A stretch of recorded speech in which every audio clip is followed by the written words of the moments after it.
我终于在中国品牌新能源 SUV 见着大宽胎了，315的宽度，22寸。我就问你，还有谁？这台车啊，也支持一个6C 充电，3个电机的总功率是1030千瓦，100公里加速2.96秒。我跟你说，大家，这个车是我目前心中最帅的中国品牌性能 SUV， 极氪 8X 耀营版啊。先回答第一个问题，什么叫做耀营版？大家想想，就这年头，一台新能源 SUV 只要沾上运动和性能，它会变成什么样？它会变成轿跑 SUV。哎，就是跟谁学的？这难道特斯拉是个轿跑 SUV， 就大家都做轿跑 SUV 吗？而且啊，你看咱们这批车迷，你甭管是80后、90后啊，还是这个早一点的00后，你小时候多多少少都有点 M-Power、RS、AMG 的梦想嘛，对吧？所以你对于很多运动车的审美是有一些燃油车审美的固有印象的。但是现在的这些 SUV 啊，就是长得是越来越新能源，就导致了，因为新能源并没有个固有的审美啊，导致大家这个长得就越来越像，你这大街上谁也分不出来。终于啊，极氪说我要造一台高性能的中大型豪华 SUV， 我就往燃油车的那个审美上凑，于是有了 8X。但是呢，很多朋友说，哎，你这个不够极致啊，你没有那么极致的拉风和高性能的外观，于是有了这个极氪 8X 的耀营版。你可以把它理解为，就普通的 8X 就是宝马的 X5啊、卡宴呢，而这台车就是 M-Power 的 X5X5M 或者是卡宴的 Turbo S。所以呢，到了这儿你就知道了，这台车主打的是完全高性能。有多高性能呢？确实是 top 级的，3个电机，后面2个电机是分别控制左右2个车轮，得到了一个矢量扭矩控制系统。3个电机的总功率是1030千瓦，让这台这么大个、车身长度5.1米、轴距超过3米的中大型 SUV，100公里加速2.96秒啊！这是什么概念呢？2.96就是之前这都是什么 Ferrari 啊，都是什么 Porsche 啊，什么 Lamborghini 的一个100公里加速成绩，那这台车是可以达到的。还有一点非常重要，前面塞了一个 2.0T 的发动机，而不是 1.5T。那有的朋友就说了，你看现在这个新能源车都是大电池，都是电机，你整成 2.0T 有啥用啊？ 1.5T 补电也就够了。哎，不一样，它为啥不一样？这个 2.0T 的发动机的最大功率是205千瓦，然后它带动那个纯用来发电的 P1 电机，那个电机是145千瓦。同时 2.0T 的发动机是有一个直驱档位可以驱动前轮。什么好处呢？因为它是一个全能型的高性能 SUV。当你跑高原的时候，就哥们，你真的把你的电量给跑没了，它有个 2.0T 去驱动车轮，这个 2.0T 的直驱到了80公里以上的速度就可以直接介入了。你想想，这么大个的车，你 1.5T 去带和 2.0T 去带，那肯定 2.0T 从容啊。P1 发电机呢也有145千瓦，所以无论何时，无论在哪儿，你都有一个强大的保电能力，让你的性能始终如一。所以 2.0T 带来的是什么？是从容。哎，这就是豪华的一部分。这台车现在比较大，它塞了一个70度的电池啊，这个电池可以让这台车纯电续航就干到330公里，因为3电机是比较费电的啊，330公里已经很高了。如果是双电机的话，就得干到400公里了。这2天兆瓦充电非常火，但是这台车啊也支持一个6C 充电。什么叫6C？从20%充到80%，只需要9分钟啊，也是相当快的。那性能上还有什么优势呢？首先，它的双腔闭式空悬和可变阻尼避震跟豪华版的极氪 8X 是一样的，但是，哎。就这里头啊，有一个别的车都没有的，就是48伏可变防倾杆。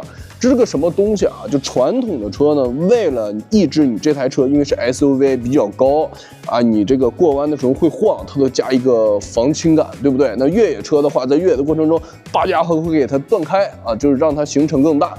而这台车它的防倾杆的刚度是可调的，最大的扭转的力矩有1400牛米。也就是说，这台车你去开着那些激烈驾驶的时候，虽然它是 SUV， 但是它的侧倾抑制会非常好，就是让你开的像轿车一样从容。主动防倾杆会起一个很大的作用。那它为什么有这么大的力矩呢？就是因为它是48伏啊，它电压提高了，所以这也跟它低压的底盘架构升级有很大的关系。前面兄弟直接给了你一个6活塞的 Brembo 卡钳，然后里面是超大的打孔制动盘，就是这个性能的味道就拉满。然后这台车它标配的是倍耐力的 P0 的高性能胎，如果是豪华版的极氪 8X， 现在是跟米其林合作那个 PS5 Energy 的偏向于静音舒适型的轮胎，所以鞋就不一样。这个裂空蓝的车漆是专属的，非常好看。然后它是全黑化的进气格栅，整个前唇是碳纤维的，而且是真正有空气动力学的效果。然后侧边也有哈，这儿也有空气动力学的套件。然后包括它有一点点宽体的轮眉，门把手上也有黑色的装饰，然后整个侧面的 B 柱和 C 柱这些框还有外后视镜全部黑化。再往后看啊，这儿还有一个类似于风刀的效果，而这儿就很帅了。它这个尾翼是电动可调的，虽然对于一台 SUV 来说，它这个尾翼可能不会增加多少下力，帅就完了。你这么一动啊，再一跑，它是不是就拉风了？这可以在车里面手动调节啊，也可以让它根据车速自动调节。然后再往下看呢，就是带一个类似于扩散器的效果，也是有一些碳纤维的装饰。那我问极氪的朋友呢，说为什么不给这台车整个排气呢？对吧？毕竟有 2.0T 的发动机。极氪的朋友说啊，它毕竟是一个新能源的车，也不会有什么声浪。那整排气呢，虽然是很好看，但是不符合这个新能源的定位。你觉得？加上排气好还是不加排气好？车里就非常运动了。首先，这个黑色加橙色的内饰配色是耀影版独有的啊，甚至于什么呢？这个安全带它都是橙色的，就真的特别拉风。然后座椅是一体式的运动座椅，它的包裹感会比豪华版的 8X 好一些。整个中控台也多了很多碳纤维的装饰。尤其在晚上，这个黑金内饰配着氛围灯的效果，那是相当的拉风。后排也有变化啊，因为换了一体式的运动座椅，它这个座椅的背板是一些翻毛皮的效果，所以就没有那个小桌板了。那极氪 8X 这个后排就很有意思，它所有的调节按键都在门板上，然后这个 NAM 的音响特别好看。它的后排座椅是支持前后调节的，这个坐垫往前了之后，你就可以把它的靠背倾斜一个非常非常大的角度了，所以这台大5座车的后排舒适性也是相当了得的。后备箱跟豪华版肯定是一样的，因为这车车身长度5.1米，还是5个座，所以这后备箱的面积可以说是超级无敌的大。然后第2排呢支持4:6比例放倒，唯一的一个小遗憾就是如果是4:4比例放倒，那不就更好了？你想想这么帅的车，你拉3个妹子去滑雪，中间还能放滑雪板。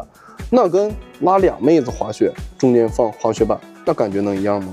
所以啊，朋友们，你们看现在的新能源车就长得越来越像这个眯眯眼儿、贯穿灯等等等等，真的是大家都喜欢这个设计吗？我觉得不是，大家只是没得选而已。反而在这个时代，偏向于一些燃油车的设计，偏向于这种高性能的设计，更是容易被大家接受的。你想想，极氪 9X 跟009的销量非常好，那也是因为他们的外观、他们的风格得到了那个价位消费者的认可。所以现在 8X 走类似于 9X 跟009的设计源，我觉得是个大好事儿。尤其这台耀影版，这个外观确实很炸裂。也希望接下来的很多新能源车就是别再长得一样了啊，稍微特立独行一点，有点自己的风格，说不定市场上的声量会更好。